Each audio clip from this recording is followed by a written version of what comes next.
Friends welcome back to our YouTube channel लोगोस बायो। आज के আমরা WBCSSC SLST 2025 জন্য যে বিগত বছরের প্রশ্নপত্রের আলোচনা করছিলাম তার দ্বিতীয় পার্ট অর্থাৎ পার্ট 2 নিয়ে চলে এসেছি।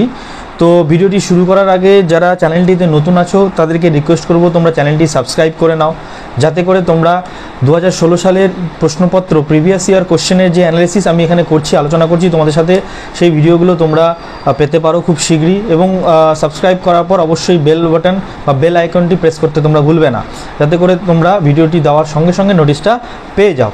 তো চলো শুরু করা যাক তাহলে আজকের আমাদের video PYQ analysis 2016 SLST biology 11-12 পেপারের পার্ট 2।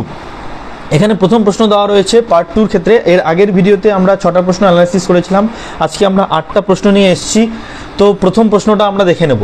প্রথম প্রশ্নটি আছে নিম্নলিখিতগুলির কোনটি প্রোক্যারিওটিক জীবের বৈশিষ্ট্য। আমি আরেকবার বলে নিচ্ছি, এই প্রশ্নগুলো কিন্তু আমার তৈরি করা নয়, এই প্রশ্নগুলো 2016 সালের SLST যে প্রশ্নপত্র ছিল বায়োলজি 11-12 লেভেলের জন্য সেইখান থেকে তুলে নেওয়া হয়েছে। নিম্নলিখিত প্রশ্নগুলির কোনটি প্রোক্যারিওটিক জীবের বৈশিষ্ট্য। অপশনগুলো রয়েছে এ পেপটাইড ও গ্লাইকেনযুক্ত কোষ প্রাচীর। আমরা জানি যে কোষ প্রাচীর মিউকোপলিস্যাকারাইড দ্বারা গঠিত, যেখানে পেপটাইড ও গ্লাইকেন রয়েছে। আচ্ছা, তারপরে ব্যাকটেরিয়ার রাইবোজোম যেটা হয় 70S প্রকৃতির হয়, প্রোক্যারিওটিক রাইবোজোম আমরা জানি ইউক্যারিওটিক রাইবোজোম 80S প্রকৃতির হয়। অর্থাৎ এই বৈশিষ্ট্যটাও ঠিক প্রোক্যারিওটিক জীবের জন্য। পেপটাইড ও গ্লাইকেনও ঠিক। পর্দাবৃত অঙ্গাণুর অনুপস্থিতি, অর্থাৎ পর্দা ঘেরা কোষ অঙ্গাণু এদের থাকে না। যেমন আমরা জানি যে নিউক্লিয়াস দ্বিপর্দা বিশিষ্ট একটা ইউক্যারিওটিক কোষের ক্ষেত্রে, কিন্তু প্রোক্যারিওটিক কোষের ক্ষেত্রে নিউক্লিয় পর্দাই থাকে না। তার যে ব্যাকটেরিয়াল জিনোম বা DNA সেটা কিন্তু নিউক্লিয়াস ঘেরা থাকে না। আচ্ছা, তাহলে লাস্ট অপশান আছে সবকটি। তাহলে এখানে সঠিক উত্তর কি হবে? সবকটি, কারণ 3টে অপশনই সঠিক। কার জন্য? প্রোক্যারিওটের বৈশিষ্ট্যের জন্য, প্রোক্যারিওটিক কোষের বৈশিষ্ট্যের জন্য। দুই নম্বর প্রশ্নতে এবার আমরা চলে আসব। 2 নম্বর প্রশ্ন কি বলছে? বলছে নিম্নলিখিত কোন হরমোনটি বাষ্পমোচন প্রতিরোধী বস্তু হিসেবে কাজ করে। বাষ্পমোচন ট্রান্সপিরেশন রিটার্ডেন্ট হিসেবে কাজ করে। 4টে অপশন রয়েছে। প্রথম অপশনটা হচ্ছে ABA বা অ্যাবসাইসিক অ্যাসিড, 2 নম্বর সাইটোকাইনিন, 3 নম্বর IAA ইন্ডোল অ্যাসিটিক অ্যাসিড এবং D নম্বর ফ্লোরিজেন। খুব সহজেই দেখতে পাচ্ছ ফ্লোরিজেন অপশনটা ফুলের প্রস্ফুটিত করার জন্য লাগে, IAA যেটা অক্সিন হরমোন যেটা কাণ্ড এবং মূলের বৃদ্ধির জন্য লাগে, সাইটোকাইনিন সেল ডিভিশনে সাহায্য করে। তাহলে পড়ে রইল ABA। তাহলে অ্যাবসাইসিক অ্যাসিড কিভাবে পত্ররন্ধ্র বন্ধ করার মাধ্যমে বাষ্পমোচন প্রতিরোধ করে আমরা একটু আলোচনা করব। এই অ্যাবসাইসিক অ্যাসিডকে স্ট্রেস হরমোনও বলা হয় প্লান্টদের ক্ষেত্রে। প্লান্টদের ক্ষেত্রে কি বলা হয়? Stress hormone. যখন উদ্ভিদের শরীরে বিভিন্ন কারণে স্ট্রেস তৈরি হয়, সেটা খরার কারণে হতে পারে। এখানে আমরা বাষ্পমোচন কখন রোধ করব? খরা, যখন জলের অভাব হয় মাটিতে, যখন প্রচণ্ড পরিমাণে তাপমাত্রা বৃদ্ধি পায়, সেই সময় খরা বা ড্রাউটের সময় কি হয়? এই স্ট্রেস হরমোন রিলিজ হয় উদ্ভিদদের দেহ থেকে, বিশেষ করে পাতার মধ্যে। তো এই স্ট্রেস হরমোন বা অ্যাবসাইসিক অ্যাসিড কি করে? এই যে পত্ররন্ধ্র, আমরা জানি পত্ররন্ধ্র গার্ড সেল বা রক্ষী কোষ দ্বারা আবৃত থাকে, এগুলোকে গার্ড সেল বলছি। এটা হচ্ছে আমার স্টোমাটা বা পত্ররন্ধ্র। কেমন? তো এই পত্ররন্ধ্র ওপেনিং অ্যান্ড ক্লোজিংয়ের ক্ষেত্রে পটাশিয়াম আয়ন K+ আয়নের খুব গুরুত্বপূর্ণ ভূমিকা আছে। এখান থেকে পটাশিয়াম আয়ন গার্ড সেল থেকে যদি বেরিয়ে যায় তবে কিন্তু এই গার্ড সেলগুলো বন্ধ হয়ে যাবে। এটা হচ্ছে ক্লোজড, এটা হচ্ছে ক্লোজড, এটা হচ্ছে open condition.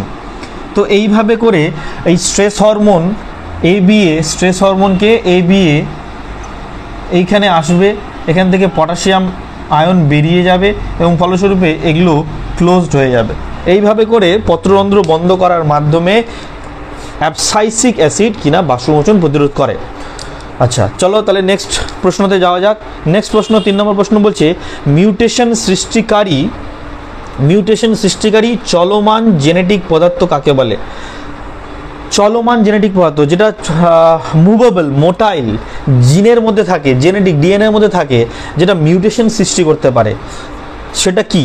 Option A plasmid, option B transposon, option C cosmid, option D mutagen. Mutagen kind of chemical যেটা মিউটেশন ক্রিয়েট করতে পারে, যেটা বাইরে থেকে আসতে পারে, সাবস্টেন্স বা কেমিক্যাল রাসায়নিক পদার্থ, তাহলে এটা চলমান জেনেটিক পদার্থ না। আচ্ছা কসমিড এটা ফাজ ভাইরাসের দেহ থেকে পাওয়া যায়, এক ধরনের বাহক হিসেবে কাজ করে, যা অন্য কোনো জীবের জিনকে কোনো একটা অন্য জীবের শরীরের মধ্যে ট্রান্সফার করাতে কাজে লাগে। ওকে, একটা ব্যাকটেরিয়ার জিন বা অন্য কোনো বস্তুর জিন, উদ্ভিদের জিন প্রাণীর শরীরে ট্রান্সফার করার জন্য যে বাহক বা ভেক্টর ব্যবহার করা হয় তাকে কিন্তু কসমিড বলা হয়। চলে আসি ট্রান্সপোজন। এই ট্রান্সপোজনের আর একটা নাম হচ্ছে জাম্পিং জিন। ট্রান্সপোজনের আর একটা নাম কি? জাম্পিং জিন। এটা মুছে দিই। ট্রান্সপোজনকে আরেকটা নামে ডাকা হয়, সেটাকে বলা হয় জাম্পিং জিন। ডিএনএর পার্টিকুলার একটা সেগমেন্ট যা কিনা জাম্প করতে পারে এক জায়গা থেকে আরেক জায়গায়, এই জন্য ট্রান্সপোজনকে জাম্পিং জিন নামেও ডাকা হয়। তো এই ট্রান্সপোজন বা জাম্পিং জিন এক জায়গা থেকে আরেক জায়গায় মুভ করে যায়, মানে ডিএনএর পার্টিকুলার একটা সেগমেন্ট সে মুভ করে গিয়ে অন্য একটা সেগমেন্টে চলে গেল, তাহলে কী হবে? সেই জায়গাটার ডিএনএ স্ট্রাকচারটা চেঞ্জ হয়ে যাবে, ফলে সেখানে মিউটেশন আসার একটা সম্ভাবনা দেখা যাবে। তাহলে এই অপশনটা কিন্তু আমাদের সঠিক মনে হচ্ছে। আচ্ছা, আরেকটা অপশন আমরা আলোচনা করিনি, plasmid. This is also kind of vector, ঠিক আছে? এইটাও ব্যাকটেরিয়ার নিজস্ব যে ডিএনএ থাকে সেটা বাদ দিয়ে আর একটা ডিএনএ থাকে যেটাকে আমরা প্লাজমিড বলি। ব্যাকটেরিয়ার নিজস্ব জিনোম বা ডিএনএকে বাদ দিয়ে একটা সার্কুলার ডিএনএ থাকে যেটার নাম হচ্ছে প্লাজমিড। তাহলে এই প্লাজমিডও কিন্তু মিউটেশনের জন্য দায়ী না। ওকে, তাহলে মিউটেশনের জন্য দায়ীকে ট্রান্সপোজন বা জাম্পিং জিন। ওকে, কারেক্ট অপশন হচ্ছে বি। নাও 4 নম্বর প্রশ্ন, কোল বল এক প্রকারের ড্যাশ অশ্বীভূত জীবাশ্ম, ছাঁচ জীবাশ্ম, নকল জীবাশ্ম, ছাপ জীবাশ্ম। আচ্ছা, ছাপ মানে কোনো একটা জায়গায় প্রেস করা হয়েছে, নকল মানে সিউডো, ছাঁচ মানে ওখানে তোমার একটা কিছু থেকে তৈরি করা হয়েছে, অশ্বীভূত মানে টেরিফাইড হয়েছে। মূলত কোল বল যে ধরনের জীবাশ্ম সেটা মূলত কোল মানে কয়লা। তো কয়লা আমরা জানি যে কোনো প্ল্যান্ট বা উদ্ভিদের দেহ মাটির নিচে পড়ে ভূগর্ভের নিচে অনেক দিন ধরে থাকার পর এই কোল তৈরি হয়। তো কোল বল মানে কয়লার এক ধরনের বলের মতো জীবাশ্ম, যেটা কিনা হবে উত্তর অশ্বীভূত জীবাশ্ম। আজ থেকে প্রায় 280 থেকে প্রায় 325 মিলিয়ন বছর আগে, 25 মিলিয়ন ইয়ার আগে এই কোল বলগুলো তৈরি হয়েছিল, যেটাকে কার্বনিফেরাস এরা বলা হয়। যেটাকে কি বলা হয়? কার্বনিফেরাস এরা। 325 মিলিয়ন বছর আগে কার্বনিফেরাস এরা বলা হয়। এই কার্বনিফেরাস এরাতে আমার এই কোল বলগুলো তৈরি হয়েছিল, যেটাকে অশ্বীভূত জীবাশ্ম বা টেরিফাইড ফসিলস বলা হয়। আচ্ছা, নেক্সট প্রশ্ন চলে আসি আমরা, সেটা হচ্ছে নিশ্চল কলোনিযুক্ত শৈবাল হলো। আচ্ছা, এখানে প্রশ্নটা একটু চেঞ্জ হবে, নিশ্চল কলোনিযুক্ত শৈবাল নয়, মানে কলোনি তৈরি করে কিন্তু মুভ করতে পারে না, নন মোটাইল। কলোনি আমার তৈরি করেছে কিন্তু মুভ করতে পারে না, নন মোটাইল। ক্লোরেলা, হাইড্রোডিকটন, আলভা এবং ভলভক্স। আচ্ছা, কলোনি আমি একটি জিনিস আলোচনা করি যে শৈবালদের যে কলোনি হয় সেটা 3 ধরনের কলোনি হতে পারে।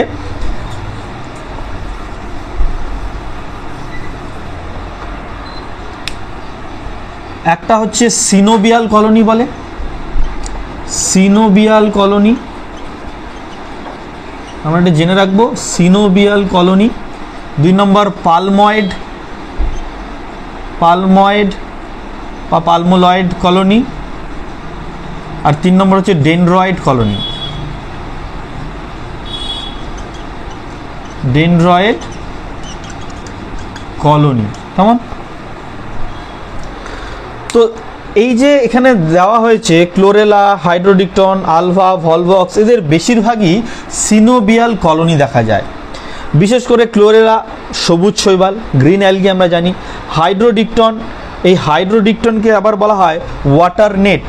এটাকে কি বলা হয়? ওয়াটার নেটও বলা হয়। এই হাইড্রোডিকটনকে অনেক সময় ওয়াটার নেট নামে ডাকা হয়, নেটের মতো স্ট্রাকচার হাইড্রোডিকটন।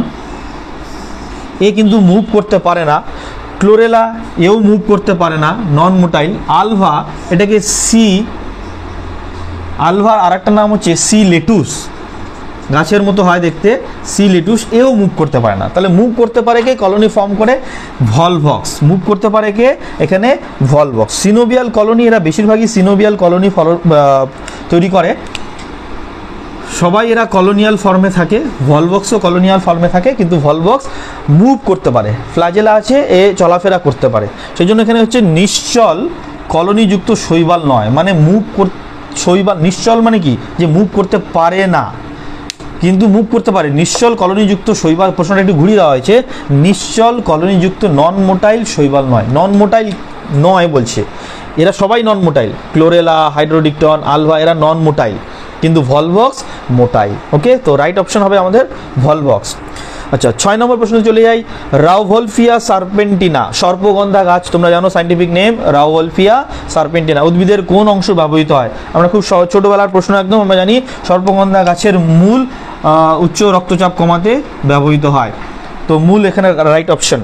আচ্ছা, পরের এক প্রশ্ন, 7 নম্বর প্রশ্ন, আলোক রাসায়নিক ধোঁয়াশা তৈরি করে এমন পদার্থ। আলোক রাসায়নিক ধোঁয়াশা, ফোটোকেমিক্যাল স্মগ। আলোক রাসায়নিক ধোঁয়াশাকে কি বলা হচ্ছে? ফোটোকেমিক্যাল স্মগ। ফোটোকেমিক্যাল স্মগ কি হয় না, এই সময় সূর্যের আলোর প্রভাবে বাতাসে যদি হাইড্রোকার্বন, এইচসি হাইড্রোকার্বন থাকে, নাইট্রোজেন ডাইঅক্সাইড থাকে, এবং সূর্যের আলোর প্রভাবে তখন কি হয়, হাইড্রোকার্বন প্লাস নাইট্রোজেনটা NO প্লাস O2তে পরিণত হয়, এবং আলটিমেটলি যেটা তৈরি হয় সেটা হচ্ছে আমার নাইট্রোজেন ডাইঅক্সাইড গ্যাস আর প্যান পারঅক্সি অ্যাসিটাইল নাইট্রেট তৈরি হয়। ওকে, তো বলছে আলোক রাসায়নিক ধোঁয়াশা, সূর্যের আলোর প্রভাবে কিছু রাসায়নিক বস্তুর মধ্যে যে ধোঁয়াশা তৈরি হয় সেটাকে ফোটোকেমিক্যাল স্মগ বলা হচ্ছে। এই ফোটোকেমিক্যাল স্মগ তৈরি করে এমন পদার্থ, কার্বন ডাইঅক্সাইড নিশ্চয়ই তৈরি করে না, নাইট্রাস অক্সাইডও তৈরি করে না, মিথনও তৈরি করে না। তাহলে রাইট অপশন কি দেখতে পাচ্ছি আমরা? প্যান বা পারঅক্সি অ্যাসিটাইল নাইট্রেট, পারঅক্সি অ্যাসিটাইল নাইট্রেট। এই ধরনের ফোটোকেমিক্যাল স্মগ যেখানে কিনা প্যান বা পারঅক্সি অ্যাসিটাইল নাইট্রেট তৈরি হয়, এটা প্রথম দেখা গেছিল 1943-এর দিকে, 1943 থেকে 47-এর দিকে লস অ্যাঞ্জেলসে, আমেরিকার একটি শহর লস অ্যাঞ্জেলস স্মোগও বলা হয়, এটাকে লস অ্যাঞ্জেলস স্মোগ বলা হয়। ফোটোকেমিক্যাল স্মগের আর একটা উদাহরণ আছে, লন্ডন স্মোগ বলা হয়, সালফিউরাস স্মোগ বা লন্ডন স্মোগও বলা হয়। ওকে, তো দু ধরনের ফোটোকেমিক্যাল স্মোগ আমরা পাবো, একটা হচ্ছে লস অ্যাঞ্জেলস স্মোগ আর একটা হচ্ছে লন্ডন স্মোগ। তো এখানে ফোটোকেমিক্যাল স্মোগে যেটা পাওয়া যাবে সেটা হচ্ছে প্যান। ওকে, লাস্ট প্রশ্নতে চলে আসি আমরা, 8 নম্বর প্রশ্ন, একগুচ্ছ পুংকেশর নিম্নলিখিত কোন গোত্রের? পুংকেশর বা স্টেমেন বলছে একগুচ্ছ থাকে, একের বেশি গুচ্ছ থাকে না, সেটা কোন ফ্যামিলির মধ্যে পাওয়া যায়? তো পুংকেশর সম্পর্কে একটু জেনে নিই। পুংকেশর অনেক রকমের হয়, মোনোডেলফাস, ডাইডেলফাস, পলিডেলফাস। স্টেমেন বা পুংকেশর কত রকমের আমরা বললাম? স্টেমেন বেসিক্যালি অফ 3 টাইপ, মোনোডেলফাস,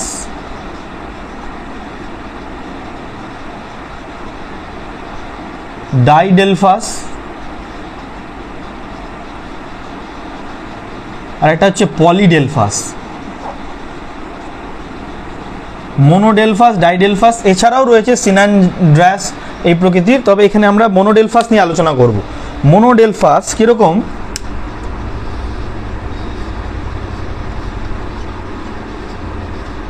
ছবিটা দেখলেই তোমরা বুঝতে পারবা কোন ফুলের ছবি আঁকছি।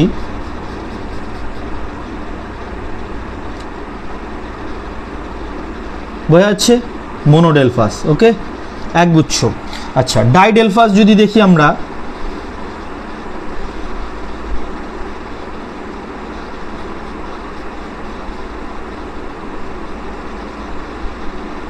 যদি এরকম দেখা যায় তাহলে সেটা ডাইডেলফাস। ওকে, পলিডেলফাসের ছবি দেখো,